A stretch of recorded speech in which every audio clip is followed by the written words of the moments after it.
Hey everybody, welcome back to my channel. In today's video, I'm starting off with the thing I hate most, and that is scar wax. Well, actually I'm starting off with some spirit gum to adhere the scar wax, but you get my point. Scar wax is tricky to work with, and hard to take off, and I just don't like it. But there are some jobs that only scar wax can do, and this was one of them. So I'm just applying the spirit gum in a circle on my forehead, and then I'm going in with my scar wax. This is the Ben and I scar wax, and I'm just using a palette knife to avoid getting my fingers super sticky as much as possible, that is. So I'm just smoothing out the scar wax in a circle here, trying my best to adhere the scar wax while also smoothing it out.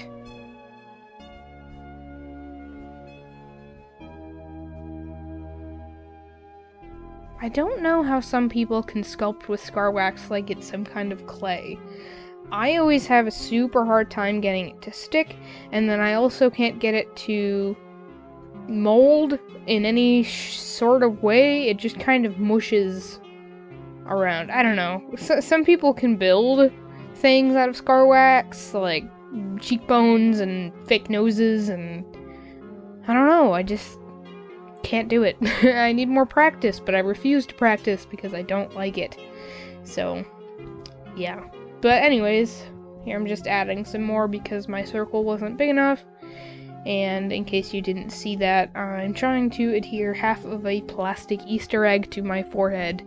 I had this concept for a attacked by the Easter Bunny kind of look, and I'm doing my best to bring that to life, and in my vision for this look, it required me attaching Easter eggs to my forehead. So, enjoy while I struggle to attach this large plastic thing to my head. In hindsight, it probably would have stuck better if I had taken a nail file to the edge and buffed it up a little bit so that it wasn't such a slick plastic egg. But foresight's always 20/20. Hindsight's always 20/20. Blech. Quotes. And here I actually used my brains and marked out where the circle was gonna go for the second egg. I don't know why I didn't do that the first time, but it definitely saved me having to go back in and make my circle bigger. And there I was just applying some more spirit gum.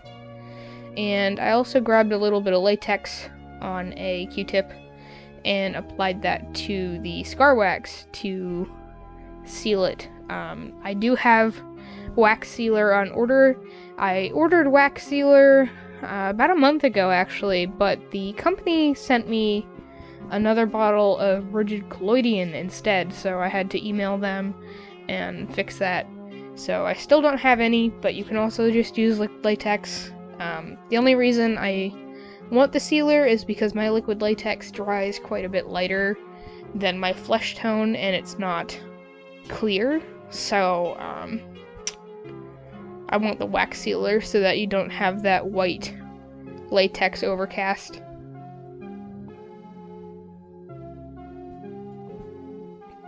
On your pieces. Here I'm just adding some more wax, and then I also am dipping my palette knife into a jar of petroleum jelly from time to time. That allows you to smooth the scar wax without it sticking to your tools.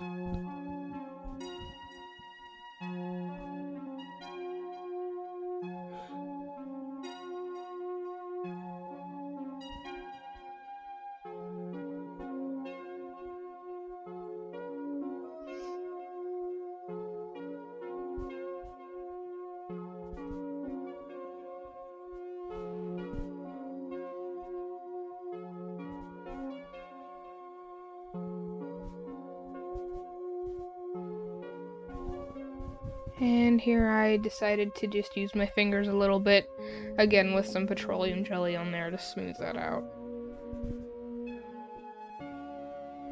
Sometimes you just gotta get in there with your hands.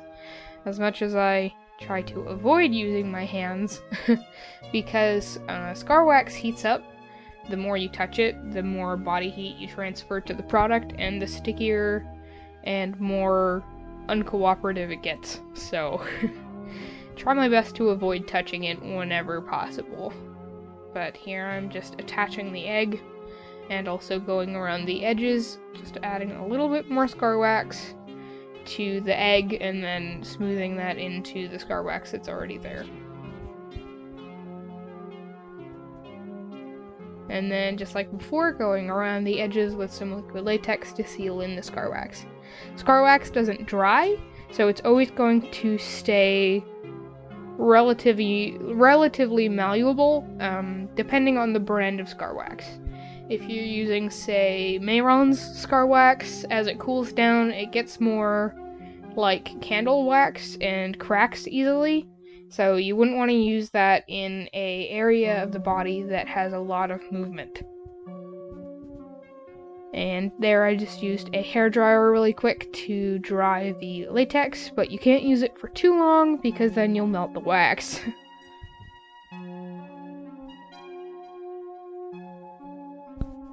And then I decided that I was gonna make some scratches on my face.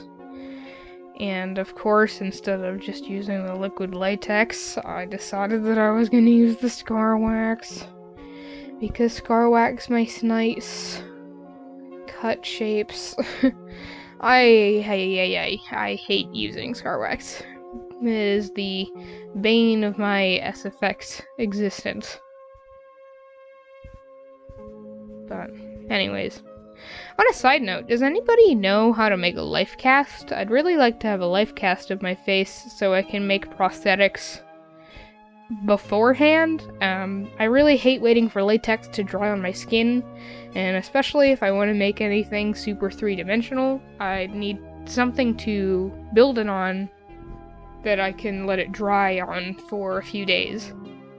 But using a flat surface, then I can't do things to like your mouth or nose, and if I use a styrofoam head, it doesn't match the dimensions of my face. So really I need a life cast. But I have no idea how to do that. So anyways, here I'm going in with the black Made You Look paints on her Made You Look brush. And I'm just putting that inside the scratch marks, and then I'm dipping into, I believe it's called Vampire. It's her new red Halloween colored paint. And I'm painting that around the eggs.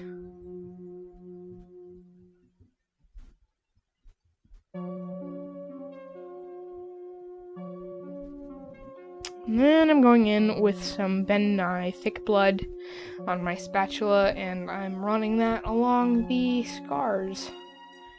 Or scratches, rather. And also around the eggs. I think I ended up adding like 3 different kinds of blood till I was happy with the goriness of eggs being impaled into my flesh.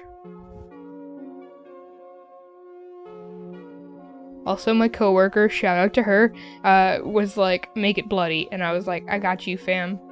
So, here's my best attempt at making it bloody for her. Yeah. You know who you are if you're watching this.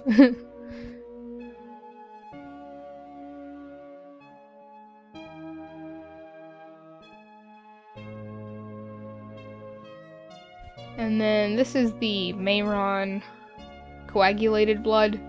It's surprisingly sweet smelling. It kind of smells like frosting, and I really want to taste it, but it's not mouth safe, and I don't want to ruin the illusion that it would taste good. It's kind of like vanilla extract. If you were ever a kid and you tasted the vanilla extract because it smelled good, you know it does not taste good. It is a wolf in sheep's clothing.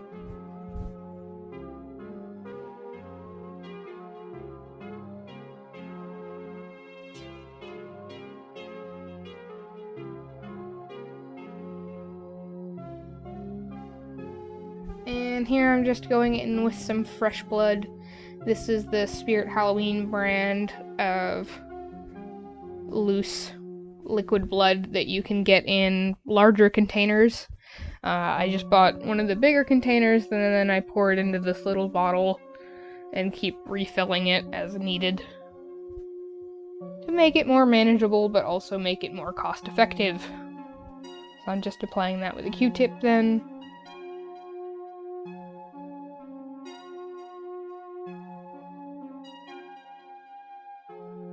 Then I decided I didn't look beat up enough, so I decided that I was going to go in with my Ben Nye cream paint wheel and start applying bruise cream colors to my skin.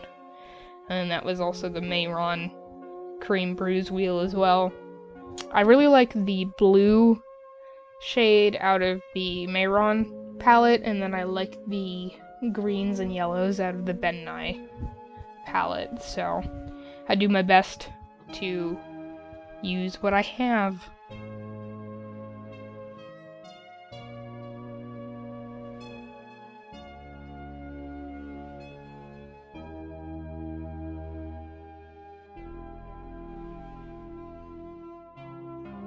So I went in with some purple tones and then some red tones for soreness.